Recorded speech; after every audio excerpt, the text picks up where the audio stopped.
Selamat malam Bapak Ibu dimanapun Anda berada, selamat datang di channel kami Berkat Bagi Semua Bangsa. Pada malam ini kami berkesempatan untuk bertemu kembali dengan dua hamba Tuhan sekaligus, yaitu Bapak Daulat Marulitua Tambunan dan Bapak Tutur Panjaitan. Selamat malam Bapak-Bapak. Selamat malam Pak. Selamat malam Pak Ferdinand. Selamat malam Pak Daulat. Selamat malam Pak Tutur. Sebelum kita mulai, kita bacakan dulu biodata dari Bapak-Bapak berikut ini. Untuk Pak Daulat Marulitua Tambunan, beliau adalah lulusan sarjana ekonomi di Ukrida tahun 2000, Magister Ministry di STT Jakarta tahun 2008, Doctor of Ministry di STT Lintas Budaya tahun 2012, Magister Teologi di STT Baptis Jakarta tahun 2015, dan Doktor Teologi di Institut Kristen Borneo tahun 2018. Pelayanan beliau sekarang adalah pendeta pembantu di GBI Cibunar, Jakarta Pusat. Dan kegiatan beliau sekarang adalah Kaprodi S2 Pendidikan Agama Kristen di STT Rahmat Emmanuel di Kelapa Gading, Jakarta. Untuk Pak Tutur Panjaitan, beliau adalah lulusan S1 Teologi di STT Inteos di Surakarta tahun 2008, S2 Teologi di STT Inteos di Surakarta juga di tahun 2012, S3 Teologi di Institut Kristen Borneo Balikpapan tahun 2018. Beliau adalah dosen tetap di STT Misi William Carey di Medan mulai 2019 sampai sekarang. Dosen tamu bidang perjanjian lama dan bahasa Ibrani di beberapa STT. Tim penggembalaan di Gereja Pantekosta Immanuel di Siantar 2019 sampai sekarang. Pengurus Asosiasi Pendeta Indonesia DPC Siantar 2020 sampai 2025 bidang misi, dan beliau juga adalah anggota penggiat Jurnal Teologi Indonesia.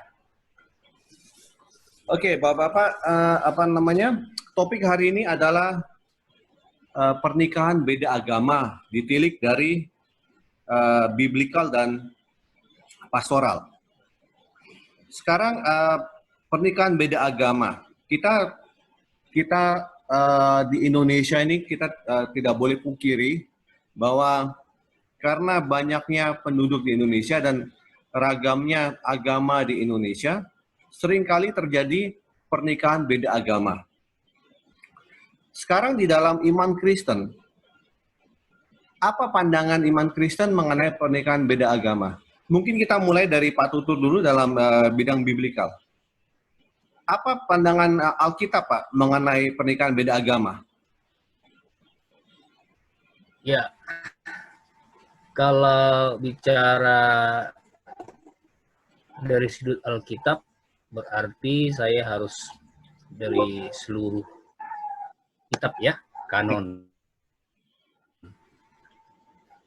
Persoalannya kan tidak bisa kita paksakan seluruh ayat dari kitab Kejadian sampai Wahyu. Tapi akan saya coba sampaikan beberapa ayat yang paling tidak dari Perjanjian Lama dan Perjanjian Baru mewakili saja.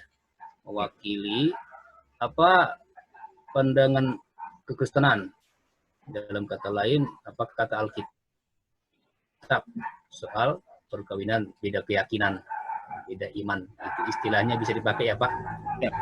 Bisa dipakai bergantian kalau menurut saya, beda keyakinan, beda iman, atau dalam konteks keagamaan di Indonesia disebutlah beda agama. Mula-mula memang bisa kita lihat misalnya dari satu ayat dulu ya Pak. Ya. Dari Kejadian pasal 28 ayat 1. Ini adalah ya, Kejadian 28 ayat 1 itu adalah larangan orang tua kepada anaknya. Boleh saya bacakan, Pak, ya? Ya, silakan Pak. Kejadian 28 ayat 1. Kemudian Ishak memanggil Yakub, lalu memberkati dia serta memesankan kepadanya. Katanya, janganlah mengambil istri dari perempuan Kanaan. Ya, itu ayat 1 kan Pak? Ya. Lalu kenapa itu diulang di ayat ke-6? Ke-6, saya bacakan lagi. 28, Kejadian 28 ayat 6. Ketika Esau melihat bahwa Ishak telah memberkati Yakub dan melepasnya ke Padan Aram, untuk mengambil istri dari situ. Pada waktu ia memberkatinya, ia telah memesannya kepada Yakub, janganlah ambil istri dari antara perempuan Kanaan. Ya, itu dalam bahasa kita begitu bunyinya kan. Ya, Ada orang tua yang baik, suami istri melarang putranya untuk menikahi perempuan Kanaan. Itulah, siapa itu ayahnya itu? Ishak. Ishak, dan mamanya Ribka. Ya, Ribka. Iya, kalau Esau anak pertamanya sudah menikah dulu sama orang penduduk lokal. Kita bisa lihat di pasal 26 ayat 34. 26 ayat 34. Saya bacakan pasal Kejadian 26 ayat 34. Ya. Ketika Esau telah berumur 40 tahun, ia mengambil Yudit anak Beri orang Het dan Basmat anak Elon orang Het menjadi istrinya. Saya bacakan yang ayat ke-35. Kedua perempuan itu menimbulkan kepedihan bagi Ishak dan bagi Ribka. Ya, jadi konteksnya ini adalah ada dua orang anak dari sepasang suami istri. Anak yang pertama sudah duluan menikahi penduduk lokal dan ternyata menentunya menyakitkan hati mertuanya. Lalu anak yang kedua diwanti-wanti, jangan sampai seperti itu ya, katanya. Dari konteks hubungan mertua sama mantu ini, kok begitu ya? Kok sampai segitunya ya orang tua ngurusi pernikahan anaknya? Itu yang Anda pikirkan sementara ini, begitu kan? Kok Ya. sampai segitunya orang tua ngurusi pernikahan atau perkawinan anaknya? Tapi kalau kita baca baik-baik, saya baca di sini, kedua perempuan itu menimbulkan kepedihan hati bagi Ishak dan bagi Ribka. Jadi menantunya itu rupanya menyakitkan hati mertuanya. Dalam bahasa Ibraninya itu sebenarnya morat ruah. Kejadian pasal 26 ayat 35 itu, Pak. Ya. Itu morat ruah. Morat itu kepedihan, kepahitan, penderitaan. Yang menarik adalah di situ dipakai kata ruah. Ruah atau roh. Roh, Pak. Ruah. Jadi rupanya menantunya itu bukan hanya menyakiti perasaan, menyakiti fisik, tapi ini sudah sampai ke ruah, batin, jiwa, lengkap lah itu. Dalam bahasa kita dipakai di sini hati, tapi bahasa Ibrani dipakai ruah, roh. Sakit rohnya, berarti ini sudah menyangkut masalah spirit sebenarnya. Karena mantunya itu dalam bahasa saya yakin itu memang bukan penyembah Yahweh, bukan penyembah Allahnya Israel, maka terlukalah hati Ishak dan Ribka. Jadi diwanti-wanti sama anaknya yang kedua, jangan ya begitu ya. Kau harus cari perempuan yang seiman, itu bahasa saya. Ya. Memang di sini kan disebut yang satu kampung, satu asal. Tidak begitu jelas, karena rupanya salah satu alasan lain kenapa anak itu disuruh pergi karena supaya jangan dibunuh Esau-nya sebenarnya. Itu alasan yang ditunjukkan. Alasan yang tak terlihat adalah supaya dia dapat istri di sana yang berbeda dengan istri kakaknya itu. Lalu sekarang ini kan konteksnya di zamannya bapaknya Israel mula-mula. Ya. Zamannya Ishak Yakub. Sekarang coba kita lihat ke zaman yang lebih maju kemudian. Contoh di Ulangan. Oh, sebentar ya Pak. Ya. Sebelum kita ke Ulangan, daripada nanti kita balik lagi ke sini, saya bacakan dulu teks Ibrani dari Kejadian 28 ayat 1 tadi. Ya. Khususnya kata jangan mengambil perempuan Kanaan. Lo tikha isah mi benot Kenaan. Saya ulangi, lo tikha isah mi benot Kenaan. Lo tikah, jangan ambil.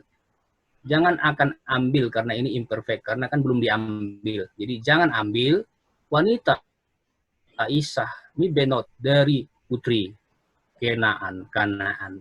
Yang menarik di sini adalah kata lo-nya, partikel negatifnya itu Pak di depan. Lo. Larangan itu. Kalau kita pelajari tata bahasa orang Ibrani, ada dua larangan orang Ibrani. Satu dia pakai lo, satu pakai al. Nah, yang tadi saya bacakan itu dia pakai lo.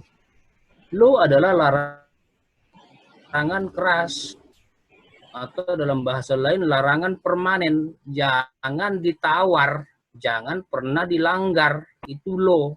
Tidak boleh dilanggar. Kalau kita ya, kalau kita tarik kesejajarannya dengan aturan lain, law juga dipakai untuk hukum Taurat di Keluaran pasal 20. Jangan ada padamu ilah lain, jangan menyembah patung, jangan membunuh, jangan mencuri. Itu juga pakai law. Jadi larangan yang sederajat dipakai juga oleh Yakub sama Ishak, oleh Ishak dan Ribka kepada Yakub. Jangan pernah, jangan sekali-kali. Kalau al itu larangan sementara. Contohnya jangan pergi ke Mesir ya. Lagi situasi kelaparan, tapi jangan pergi ke Mesir. Okay. Tuhan pernah melarang si Ishak ke Mesir, pasal 26. Tapi itu sementara pakai al, artinya dalam situasi lain nanti si Ishak boleh ke Mesir. Sementara ini saja jangan pergi, nanti boleh. Itu al. Kalau lo jangan pernah. Jadi yang dipakai di sini adalah jangan pernah mengambil istri dari perempuan asing, kata Ishak dan Ribka. Sekarang kita lihat Ulangan. Pasal 7 ayat 4 dan seterusnya. Pak Ferdinand bacalah sampai ayat pasal 1 pasal 7 ayat 1 sampai 4 aja, Pak. Ulangan 7 ayat 1 sampai 4. Ulangan 7 ayat 1 sampai 4. Sikap terhadap penduduk tanah Kanaan. Apabila Tuhan Allahmu telah membawa engkau ke dalam negeri kemana engkau masuk untuk mendudukinya, dan ia telah menghalau banyak bangsa dari depanmu, yakni orang Het, orang Girgasi, orang Amori, orang Kanaan, orang Feris, orang Hewi, dan orang Yebus. 7 bangsa yang lebih banyak dan lebih kuat daripadamu. Dan Tuhan Allahmu telah menyerahkan mereka kepadamu sehingga engkau memukul mereka kalah. Maka haruslah kamu menumpas mereka sama sekali. Janganlah engkau mengadakan perjanjian dengan mereka dan janganlah engkau mengasihani mereka. Janganlah engkau mengawin dengan mereka. Anakmu perempuan janganlah kau berikan kepada anak laki-laki mereka. Ataupun anak perempuan mereka janganlah kau ambil bagi anakmu laki-laki. Sebab mereka akan membuat anakmu laki-laki menyimpang daripadaku, sehingga mereka beribadah kepada ilah lain. Maka murka Tuhan akan bangkit terhadap kamu dan ia akan memunahkan engkau dengan segera. Ya, itulah Ulangan pasal 7 ayat 1 sampai 4. Bisa kedengaran suara saya, Pak? Ya. Ya.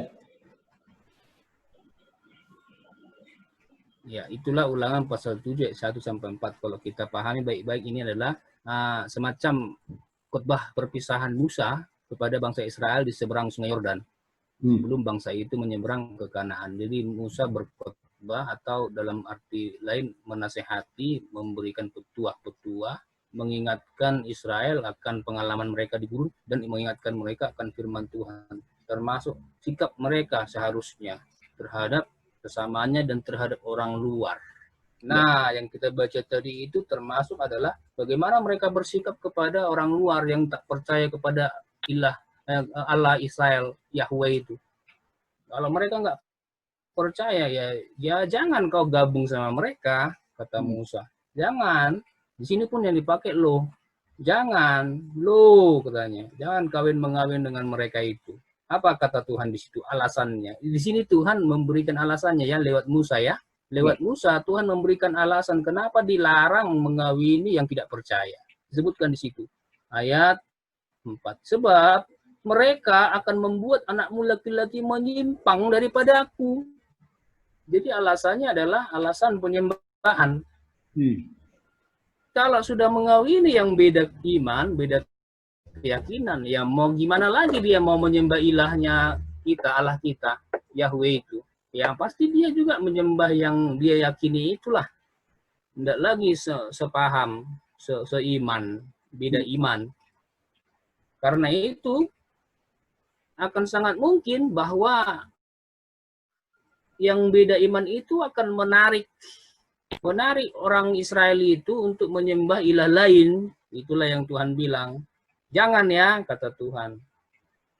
Jangan merasa kuat. Sekalipun kamu merasa kuat, percaya kepadaku. Kalau kau mengawini perempuan-perempuan asing itu, jangan-jangan mereka yang lebih kuat, mereka yang tarik kamu pergi. Kau menyimpang daripadaku, kata Tuhan. Melalui Musa, disampaikanlah itu kepada Israel waktu mereka siap-siap masuk ke tanah Kanaan yang dijanjikan Tuhan itu. Jadi alasannya rupanya lebih kepada alasan futuris, ya kan Pak? Iya, iya. Alasan ke depan. Nanti, kata Tuhan, nanti, hati-hati kau menyimpang. Tidak ditambahkan lagi penjelasan tentang alasan sekarang. Nanti kalau kau menikahinya sekarang kau begini loh, enggak, tapi nanti.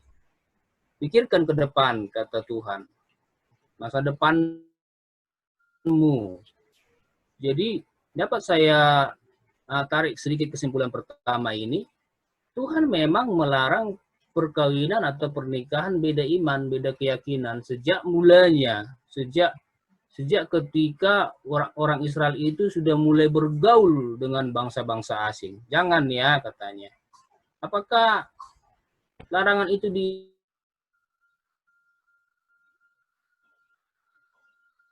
diindahkan? Kalau kita baca Alkitab dengan lengkap, seringkali nggak diindahkan. Seringkali larangan itu zaman Hakim-Hakim. Hakim-Hakim pasal 3 ayat 5 sampai 7. Hakim-Hakim.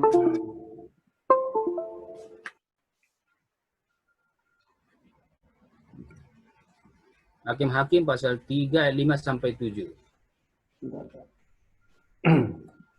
Hakim-Hakim pasal 5. Maaf Pak, Hakim-Hakim pasal 5. Pasal 3 Pasal ayat 5 sampai 7. Pasal 3 ayat 5 sampai 7. 5 sampai 7. Hakim-Hakim pasal 3 ayat 5 sampai 7. Demikianlah orang Israel itu diam di tengah orang Kanaan, orang Het, orang Amori, orang Feris, orang Hewi, dan orang Yebus. Mereka mengambil anak-anak perempuan, orang-orang itu menjadi istri mereka dan memberikan anak-anak perempuan mereka kepada anak-anak lelaki orang-orang itu, serta beribadah kepada ilah orang-orang itu. Pasal 7. Ayat 7. Ya. Orang Israel melakukan apa yang jahat di mata Tuhan dan mereka melupakan Tuhan Allah mereka dan beribadah kepada para Baal dan para Asyera.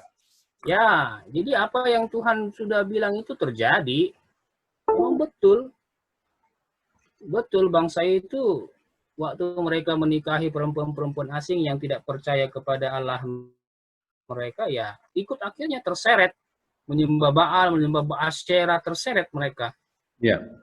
Terseret. Persis seperti yang Tuhan sudah ingatkan itu, terseret. Itu di zaman Hakim-Hakim, berarti persis setelah Yosua meninggal. Yosua dan angkatan yang lebih tua yang masih ingat pesan-pesan Musa, yang masih memegang teguh aturan itu, sudah meninggal. Lalu masuklah kemudian zamannya orang-orang lebih muda, dilupakan sudah itu. Menikah mereka dengan orang-orang yang mereka sukai siapapun itu. Ya itulah yang sering terjadi kan, karena suka, alasannya kan suka. Benar. Aku udah suka saya Pak, udah cinta katanya. Cinta Pak ya. Iya, cinta kan nggak bisa Pak, kuat seperti maut katanya. Kuat seperti maut, jadi nggak bisa lagi ditahan ini Pak. Ya terpaksa lah katanya. Itulah hati-hati. Coba kita lihat 1 Raja-Raja pasal 11. 1 Raja-Raja pasal 11. Ini kalau kita suka baca Raja-Raja, tahu kita ini Salomo ini. Ayat 1 Pak. Ayat 1. Adapun Raja Salomo mencintai banyak perempuan asing. Di samping anak Firaun, ia mencintai perempuan-perempuan Moab, Amon, Edom, Sidon, dan Het. Ayat 2. Padahal tentang bangsa-bangsa itu Tuhan telah berfirman kepada orang Israel, janganlah kamu bergaul dengan mereka dan mereka pun janganlah bergaul dengan kamu. Sebab sesungguhnya mereka akan mencondongkan hatimu kepada ilah-ilah mereka. Hati Salomo telah terpaut kepada mereka dengan cinta. Cinta katanya.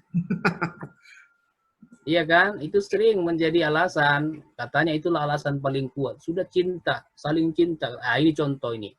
Salomo menjadikan cinta sebagai alasan untuk menikahi perempuan asing. Padahal dia sendiri sudah diingatkan Tuhan. Jangan ya. Tapi karena cinta katanya. Cinta yang nggak bisa dikalahkan. Akhirnya begitulah. Di kau ini banyak perempuan asing, lalu di masa tuanya dia merasa kuat, di masa muda, di masa tua dia habis dia, ditarik dia. Padahal Salomo kalau kita baca kan dia benar-benar terberkati dengan kebijaksanaan Pak ya. Iya. Tapi masih kalah Pak ya. Raja berhikmat kalah juga sama cewek. Iya, cinta. Cinta itu sering dipakai orang jadi alasan. Nah, Tuhan sudah bilang apa? Masa depan. Jangan pertaruhkan masa depan karena cinta. Itu bahasa saya lah sekarang itu. Jangan pertaruhkan masa depan dengan alasan cinta. Masa depan perlu diperhatikan. Perlu diperhatikan. Anak-anak muda sekarang itulah yang harusnya dikasih tahu. Janganlah alasan cinta menjadikan dia jadi buta, berela melepaskan imannya. Iman itu yang paling mempengaruhi masa depan. Cinta nanti kayak Salomo. Orang bisa katakan cinta sekarang, besok tidak. Iya. Nah, itu dulu dari saya Pak, dari perjanjian lama ya. Nanti akan saya tambahkan dari perjanjian baru. Iya. Oke, jadi mungkin dengan Pak Daulat Pak ya. Kita sekarang melihat kita tadi sudah mendengarkan dari Pak Tutur bahwa dari perjanjian lama pun sudah diberitahukan bahwa dilarang untuk menikahi dengan di luar iman. Tapi sekarang kita melihat itu banyak kejadian di mana orang-orang itu seperti Pak Tutur tadi juga bicarakan bahwa karena cinta mereka menikahi dengan orang beda iman. Itu Bapak Pak Daulat sebagai yang sering memberikan bimbingan pastoral, pernah tidak mendapat kejadian seperti itu, Pak?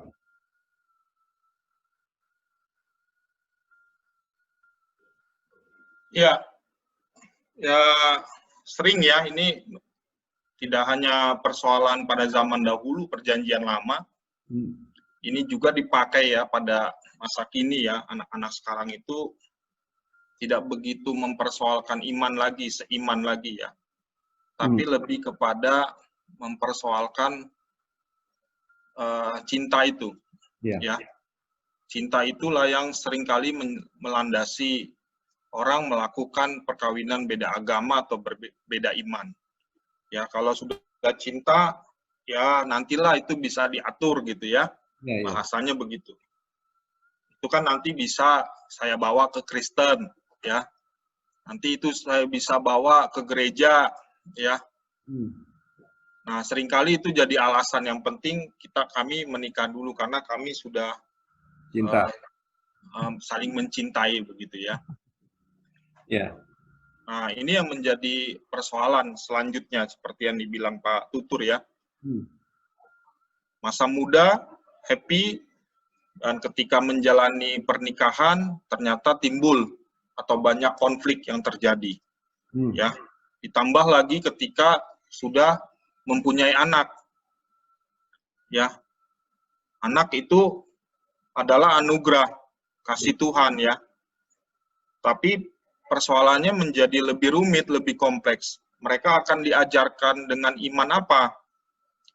Ya, iman dengan agama Kristen, misalnya contoh perkawinan Kristen dan Islam, apakah dengan agama Islam? Itu menjadi timbul konflik.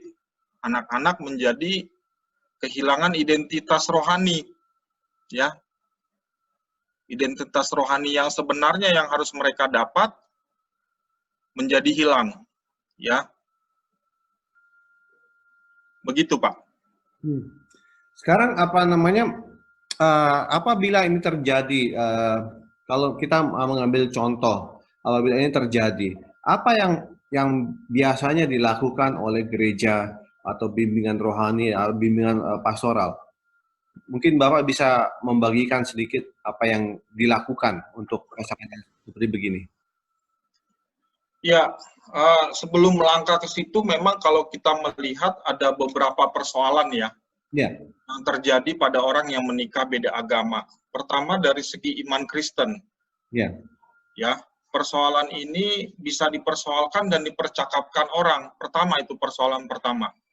Orang akan ngomongin, ya, dengan apa mereka bisa dipersatukan, dipersekutukan gitu ya.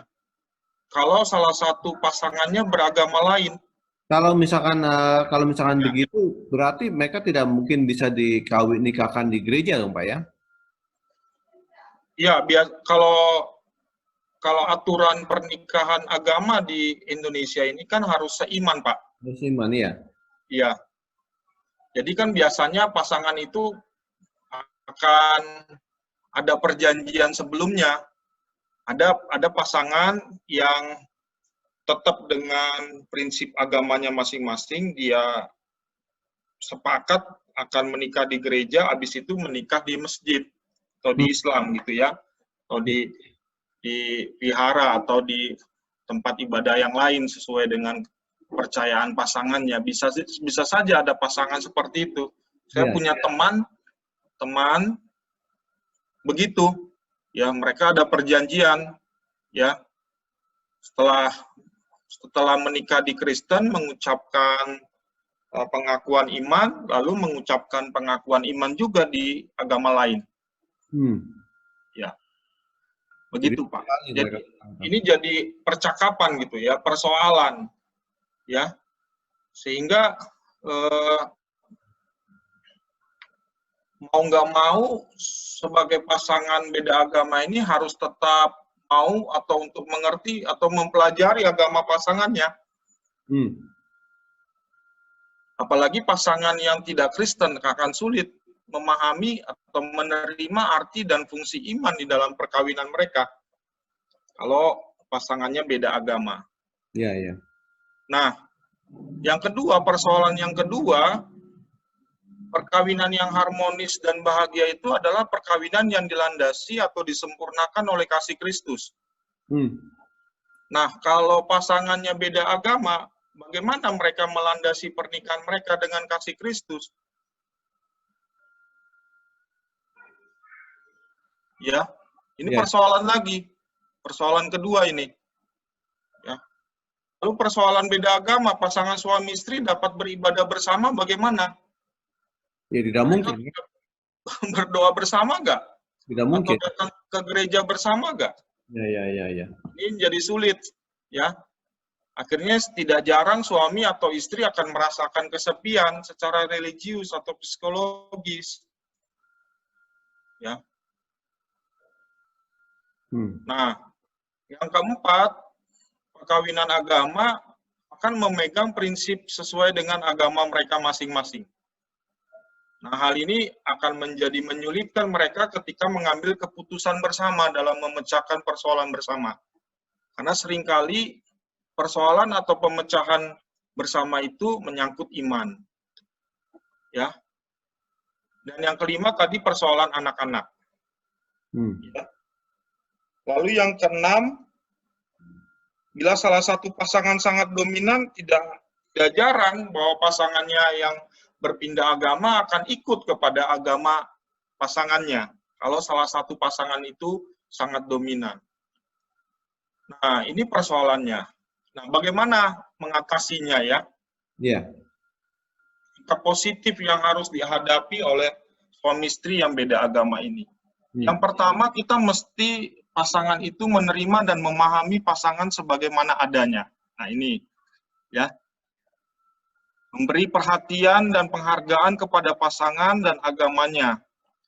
Di agama pasangannya itu kita harus kasih perhatian, kasih penghargaan. Kalau enggak konflik terus. Ya, menyesuaikan diri secara terus-menerus. Ya. Sedangkan yang seiman saja perlu penyesuaian diri kan, terus-menerus. Apalagi ya pasangan beda iman ini, beda agama. Menyesuaikan dirinya lebih lagi ya. Lalu kita mesti berpikir positif terhadap pasangan dan agamanya. Ini persoalannya kalau sudah menikah beda agama ya. Iya. Kita mesti punya pikiran positif, ya. Terbuka dan siap untuk berdialog, membangun komunikasi yang baik antara suami istri, meluangkan waktu untuk membina kehidupan pernikahan. Mau nggak mau, sikap-sikap ini yang perlu dimiliki oleh pasangan Kristen bila menikah dengan pasangan yang beda agama. Begitu dulu, Pak. Oke. Pak Tutur, kita kembali ke Pak Tutur. Tadi kita sudah mendengarkan dari Pak Daulat mengenai persoalan-persoalan yang terjadi dalam pernikahan beda agama. Tadi Pak Tutur juga sudah memberikan contoh-contoh seperti Salomo dan dan contoh-contoh lain di Perjanjian Lama. Apakah ada di Perjanjian Baru, Pak, mengenai hal itu, mengenai pernikahan campur beda agama yang dipakai sebagai contoh di Perjanjian Baru? Ya, di Perjanjian Baru coba kita buka di 2 Korintus pasal 6 ayat 14. 2 Korintus pasal 6 ayat 14, ayat ini seringkali dipakai untuk membicarakan soal ini. 2 Korintus 6 ayat 14. 2 Korintus 6 ayat 14. Janganlah kamu merupakan pasangan yang tidak seimbang dengan orang-orang tidak percaya. Sebab persamaan apakah terdapat antara kebenaran dan kedurhakaan? Atau bagaimanakah terang dapat bersatu dengan gelap? Saya teruskan dengan ayat 15. Persamaan apakah yang terdapat antara Kristus dan Belial? Apakah bagian bersama orang-orang percaya dengan orang-orang yang tidak percaya? Nah, itulah paling tidak kita baca 1-2 ayat ya. Kalau kita baca seterusnya, kita dapat memahami apa maksudnya ayat. Sekarang pasal 7 ayat 1 itu, Pak. Ayat 1. Saudara-saudaraku yang kekasih, karena kita sekarang memiliki janji-janji itu, marilah kita menyucikan diri kita dari semua pencemaran jasmani dan rohani, dan dengan demikian menyempurnakan kekudusan kita dalam takut akan Allah. Ya, jadi ini konteksnya adalah menjaga kekudusan. Ya. Ya kan, yang kita baca terakhir itu ayat 1 pasal 7. Kekudusan itu harus dijaga. Kekudusan siapa? Kekudusan Tuhan yang diberikan kepada umatnya, sehingga umatnya pun kudus. Kuduslah kamu sebab aku Allahmu kudus, kata Tuhan Allah di Perjanjian Lama. Jadi di Perjanjian Baru pun begitulah, seharusnya umat Tuhan itu kudus, jaga kekudusan. Nah, bagaimana cara menjaga kekudusan? Ya, jangan bergaul dengan yang nggak kudus. Yang bersih ini jangan dicampur dengan yang nggak bersih. Yang kita baca inilah contohnya itu. Pesan Paulus kepada jemaat Korintus. Supaya mereka jangan sembarang bergaul. Jangan sembarang berkawan. Nah, kalau kita baca tadi yang ayat 14 itu, Bapak. Ayat 14 tadi itu, janganlah kau merupakan pasangan yang tidak seimbang. Dalam bahasa Yunani. Me gineste, heteros, juontes, hetero juontes, apistois. Ada larangan di situ. Me gineste, jangan menjadi heteros gunontes. Itu dari 2 kata.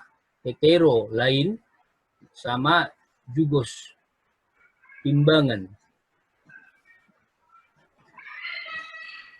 Timbangan dari bahasa dagang itu, Pak. Atau dalam bahasa atau terjemahan lain itu menjadi cook dalam bahasa pertanian. Jadi kalau kita masukkan dia ke konteks dagang, itu seperti pedagang yang punya 2 timbangan yang berbeda. Bayangkanlah ada pedagang memakai 2 timbangan yang berbeda. Kalau kita baca kitab Amsal, kita paham maksudnya. Iya. Itu berarti serong gitu, neraca serong. Iya, iya. Tidak jujur. Masa enggak jujur, masa timbang dua, ya enggak betul, serong itu. Itu dalam bahasa dagang. Kalau dalam bahasa pertanian itu kuk beban yang dipakaikan ke pundak lembu waktu membajak. Nah, kuk itu harus seimbang. Lembu sama lembu membajak. Jangan lembu sama keledai. Ya, nggak imbang, bengkong dia begini. Nggak bisa membajak. Mau gimana membajaknya? Nggak akan lurus, nggak akan sejalur itu. Lari kemana-mana itu. Iya, iya, iya, iya. Nggak bisa. Itulah maksudnya di sini. Bisa dikaitkan ke konteks dagang, juga bisa dikaitkan ke konteks tani. Maksud Paulus adalah supaya pendengarnya sadar, jangan sembarangan bergaul, jangan sembarangan menjalin hubungan. Nah, sekarang gereja memakai ayat ini dalam konteks pernikahan, karena pernikahan adalah menjalin hubungan. Ya. Hubungan sehidup semati kalau bagi orang Kristen. Ya jangan sembarangan. Ibaratnya kalau kau menikah, kau sedang berpadanan dengan lembu yang sepasang lembu membajak. Kau jangan menikah dengan keledai kalau kau lembu. Itu gambaran kasarnya. Ya, ya, ya. Supaya usaha itu, supaya rumah tangga itu berjalan baik. Jadi gambaran Paulus sampai segitunya loh. Jadi itu bisa dipahami dalam konteks pergaulan, jangan sembarang bergaul, apalagi sudah sampai ke ranah pernikahan. Jangan sembarangan. Ingat, yang ditekankan adalah kekudusan. Anak Tuhan itu kudus. Sementara mereka yang tidak percaya di mata Tuhan, mereka itu nggak kudus. Maka kalau sudah ada percampuran, berarti ada ketidakkudusan. Nggak bersih lagi, nggak murni lagi. Itulah yang bisa kita pahami dari ayat ini. Ya, ya. Jadi, ayat 17 sekarang ya. Saya baca, Pak. Ya, keluarlah kamu dari antara mereka. Pisahkanlah dirimu dari mereka, firman Tuhan. Jangan menjamah yang najis, maka aku akan menerima kamu. Itu kan diambil dari perjanjian lama, dikutip. Ya kan, Pak? Ya, ya. Kita lihat itu ayatnya di bawah itu dikutip dari Yesaya. Ayat 18 dikutip dari 2 Samuel. Kita paham maksudnya itu. Memang dari dulu memang Tuhan selalu melarang Israel bergaul sembarangan. Jadi konteks itu pun dikutip oleh Paulus kepada jemaat Korintus. Lihat nih, sudah banyak ayat di perjanjian lama di kitab nabi-nabi yang melarang kau sembarangan bergaul. Nih, kutip juga kata Paulus. Supaya jemaat Korintus sadar. Jaga kekudusan, hati-hati berkawan, hati-hati bergaul. Nah, itu yang bisa kita pahami di perjanjian baru. Lalu ada satu ayat lain, Pak. Boleh kita baca ya? Boleh, Pak. 1 Korintus pasal 7, Pak. 1 Korintus 7. Ya, 1 Korintus pasal 7. Coba kita baca ayat 12 sampai 15. 12 sampai 15 ayat 1 Korintus 7 ayat 12 sampai 15. Kepada orang-orang lain, aku bukan Tuhan, katakan. Kalau ada seorang saudara beristrikan seorang yang tidak beriman dan perempuan itu mau hidup bersama-sama dengan dia, janganlah saudara itu menceraikan dia. Dan kalau ada seorang istri bersuamikan seorang yang tidak beriman dan laki-laki itu mau hidup bersama-sama dengan dia, janganlah ia menceraikan laki-laki itu. Karena suami yang tidak beriman itu dikuduskan oleh istrinya, dan istri yang tidak beriman itu dikuduskan oleh suaminya. Andai kata tidak demikian, niscaya anak-anakmu adalah anak cemar. Tapi sekarang mereka adalah anak-anak kudus. Tetapi kalau orang yang tidak beriman itu mau bercerai, biarlah ia bercerai. Dalam hal yang demikian, saudara atau saudari tidak terikat. Tetapi Allah memanggil kamu untuk hidup dalam damai sejahtera. Ya, yang kita baca ini adalah dalam istilah saya, kalau sudah terlanjur. Ya. Ya kan, Pak? Bagaimana kalau sudah terlanjur? Ada kan orang bertanya begitu. Ini jawabnya. Paulus bilang kepada jemaat Korintus, bagi kamu yang sudah terlanjur menikah dengan yang tidak percaya Tuhan, kata Paulus, jangan ceraikan, karena kamu sudah menyatu. Tuhan sudah bilang, kalau menikah itu sehidup semati, jangan ceraikan, kata Tuhan. Janganlah ceraikan. Suami yang tidak beriman dikuduskan oleh istrinya. Istri yang tidak beriman dikuduskan oleh suaminya. Itulah idealnya. Itulah idealnya. Tadi seperti kata Pak Pendeta Daulat. Ada seorang istri yang berjuang dia supaya suaminya itu akhirnya ikut menyembah Tuhannya. Itulah dari sudut kekristenan lain tadi kita baca ini. Memperjuangkan pasangannya supaya dia juga jadi dikuduskan. Artinya ya dibawa untuk menyembah Yahweh, dikuduskan dia. Jadi dia ikut menyembah Tuhan.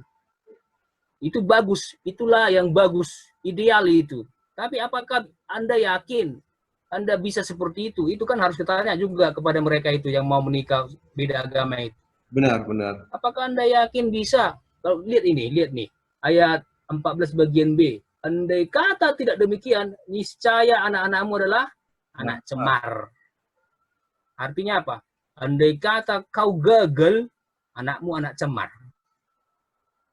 Konsekuensinya besar, Pak ya? Ya, masa depan. Masa anaknya dikorbankan gitu loh. Benar. Tadi Pak Daulat bilang apa? Nanti siapa yang membimbing anak-anak itu? Nilai-nilai apa yang diajarkan kepada anak-anak? Apakah nilai agama A, nilai agama B? Yakin mau menyerahkan nilai agama yang tidak kita yakini itu diajarkan kepada anak kita? Kita aja nggak mau kok meyakini agama itu, kok kita korbankan anak-anak kita supaya meyakini agama itu, gitu loh. Benar. Itu bahaya. Jadi anak itu menjadi anak cemar. Itu yang kita baca. Andai kata kamu gagal, kata Paulus, anak-anakmu anak-anak cemar. Syukurlah jemaat Korintus rupanya berhasil. Syukur kan? Ya. Tapi persoalannya kita tidak yakin anda itu akan berhasil. Karena siapa yang merasa kuat justru dia yang jatuh. Kalau dia merasa kuat justru dia yang jatuh. Seperti Petrus. Tuhan, aku pun rela mati ikut engkau, kata Petrus. Merasa kuat dia.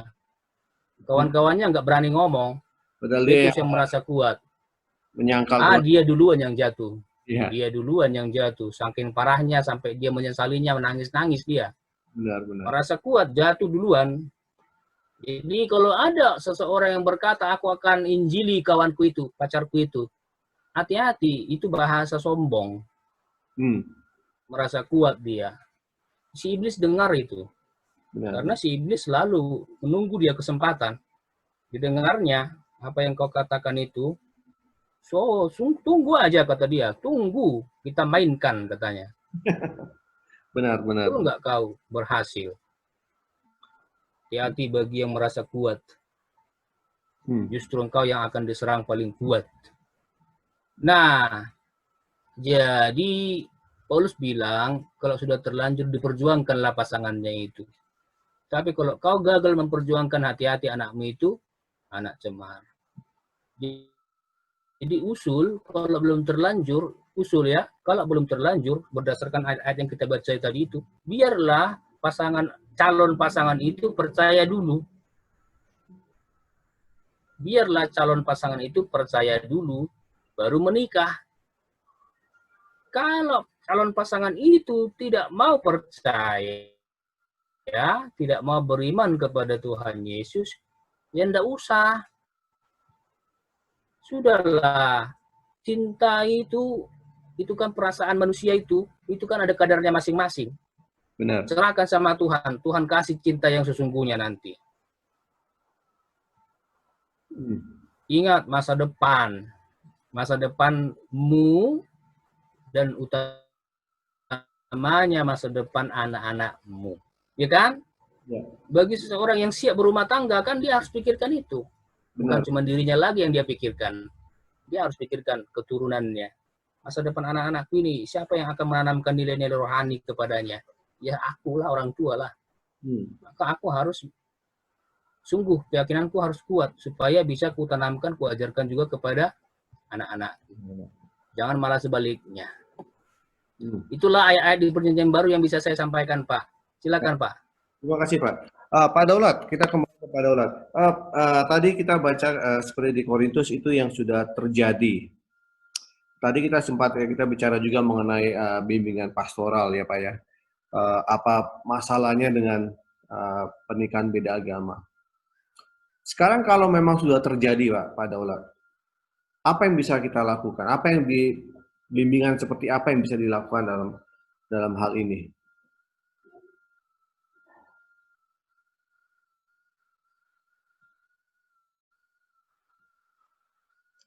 Ya, ini menjadi hal yang menarik ya, dan menjadi persoalan juga ya, karena pelayanan pastoral itu mencakup hal-hal sebelum dan sesudah, ya, pencegahan dan juga penanganan. Ya, masalahnya sekarang kalau sudah terjadi perkawinan beda agama, bahkan sudah punya anak-anak begitu ya. Nah, kita memerlukan yang namanya rencana atau aksi pastoralnya apa. Nah, di dalam pelayanan pastoral itu ada 5 fungsi dasar ya. Kalau kita belajar dari buku William Selebs itu ya, buku pendampingan dan konseling pastoral. Di situ ada 4 fungsi yang bisa digunakan ya untuk pelayanan pastoral kepada pasangan beda agama. 5 fungsi. Fungsi yang pertama itu adalah fungsi penyembuhan. Nah, pasangan beda agama ini biasanya akan mengalami sakit hati ya, atau luka batin. Kalau orang tua mereka tidak menyetujui, bahkan menolak mereka karena perkawinan beda agama.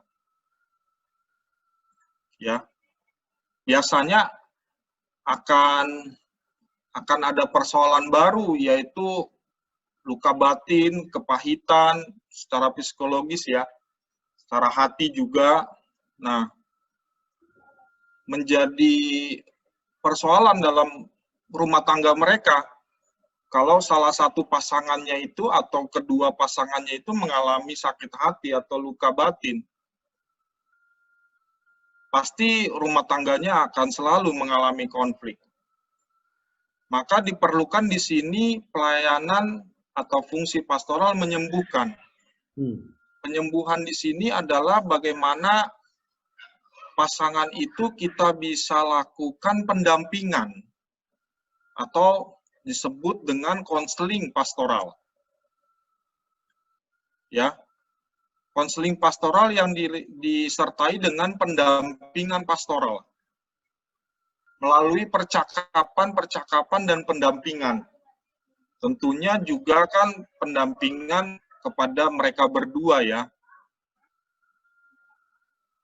Kalau masih kekeh dengan agamanya masing-masing, maka pendampingannya berupa agar mereka menyelesaikan persoalan rumah tangga mereka terhadap konflik itu.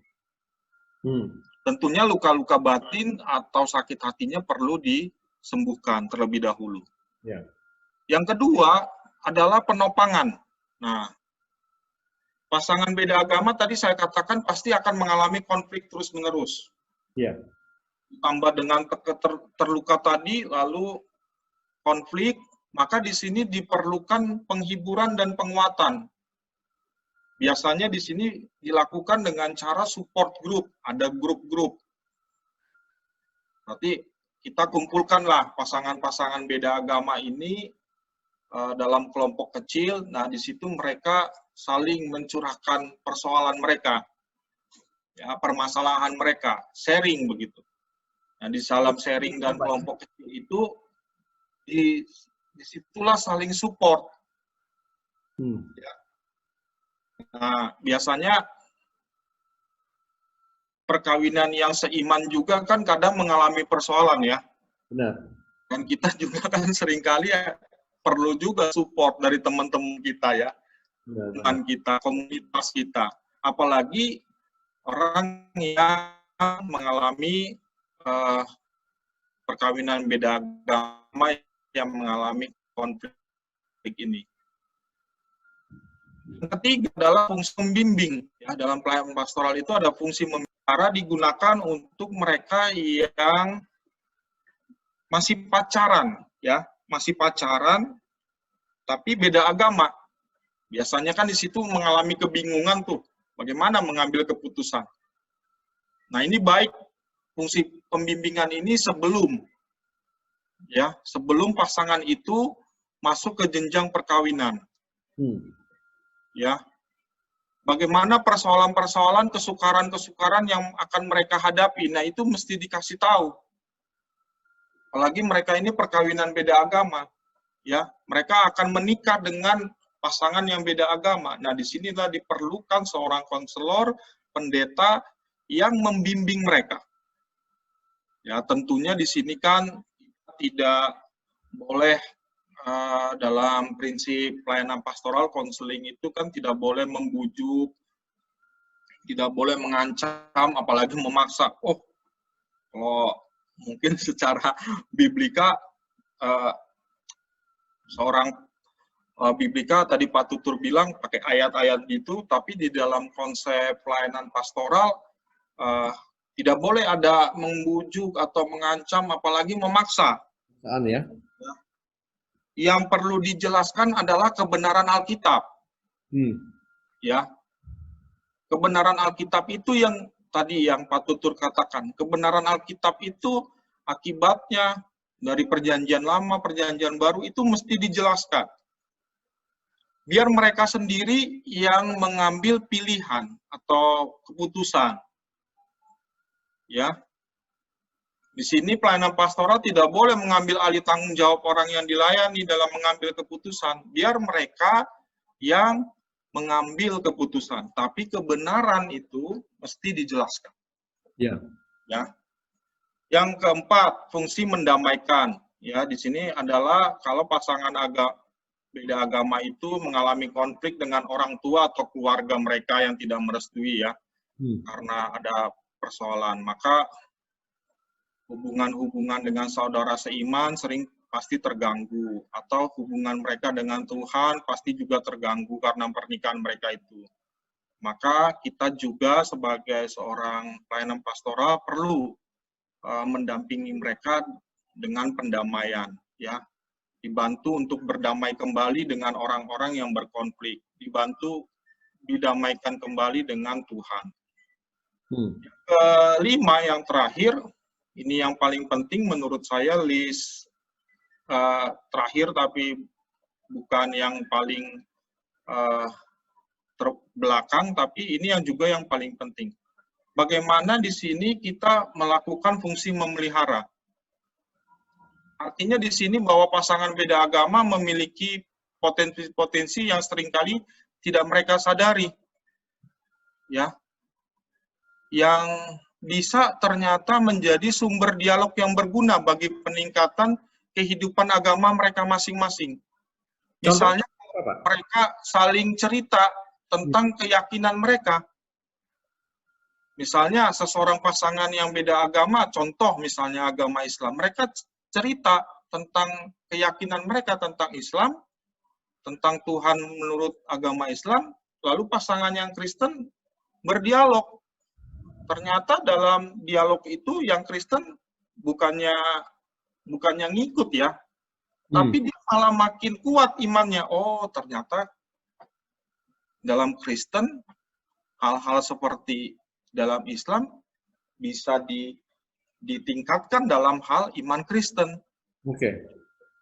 Maka kehidupan masing-masing spiritualnya kalau memang tetap menjalaninya dengan perkawinan beda agama, mereka bisa saling harmonis karena saling menolong, ya, dalam mengembangkan perkawinan mereka. Begitu kalau dalam aksi pelayanan pastoral terhadap perkawinan beda agama. Baik. Terima kasih. Kalau saya boleh simpulkan, Pak, ya, Bapak ya, Pak Tutur dan Pak Daulat. Pernikahan beda agama ini kan memang kompleks, ya, bukan hanya Ini bukan hal yang simpel, Pak ya. Kita melihat dari perjanjian lama sampai perjanjian baru pun sudah banyak disebutkan mengenai larangan untuk kawin campur. Dan ini mungkin yang sama seperti disebutkan oleh Musa, itu ragi-ragi yang sekeliling kamu, ya. Jadi kalau saya boleh gunakan kata itu.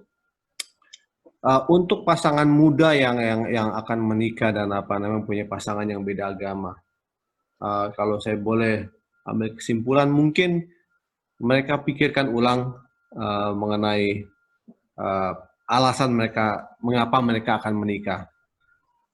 Dan kalaupun mereka tidak dapat mengambil keputusan, mungkin mereka bisa bukan mungkin, tapi haruslah mereka mencari seseorang yang bisa membimbing mereka. Karena saya yakin tidak semua agama di Indonesia itu mereka juga mau pasangan itu seiman, ya kan? Jadi kalau misalkan yang Kristen haraplah datang ke gereja mendapatkan pelayanan bimbingan atau pastoral seperti Pak Daulat yang bicarakan tadi, supaya menguatkan mereka akan iman mereka kembali. Nah, dan yang kedua, untuk yang sudah menikah dengan beda pasangan, nah, ini agak rumit karena mereka sudah masuk ke sudah bersatu dalam pernikahan. Hal-hal yang membawa perbedaan dalam kehidupan pernikahan mereka haruslah secara terus terang mereka bicarakan satu sama lain. Saya kira begitu, Pak ya.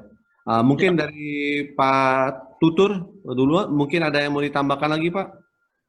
Cukup, Pak, cukup. Cukup. Pak Daulat, mungkin ada tambahan, Pak Daulat? Cukup, Pak. Cukup. Oke. Terima kasih Pak Tutur dan Pak Daulat untuk malam ini. Ya. Demikian waktu kita untuk malam ini. Tetap kuat dalam iman kita. Tuhan Yesus memberkati. Selamat malam, Bapak-Bapak. Selamat malam. Selamat malam, Shalom. Tuhan memberkati ya.